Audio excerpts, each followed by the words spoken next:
Welcome students, lesson প্ল্যানারের একটা ছোট ভিডিওতে তোমাদের আবার স্বাগত। এবং আমরা দেখে নেব যে এই বিজ্ঞান এবং কারিগরি শিক্ষায় যে সময় সারণীটা আমি বড় ভিডিওতেও দেখিয়েছি, সেখানেও ছিল, আর একবার তোমাদেরকে রিভাইজ করিয়ে দিচ্ছি।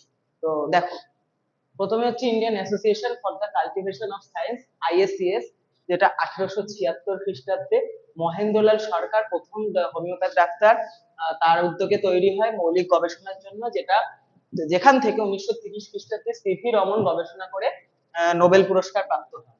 কলকাতা বিজ্ঞান কলেজ 1914 খ্রিস্টাব্দে ডক্টর আশুতোষ মুখার্জি প্রতিষ্ঠা করেন, ইনি কিন্তু বাংলার বাঘ নন, অন্য একজন।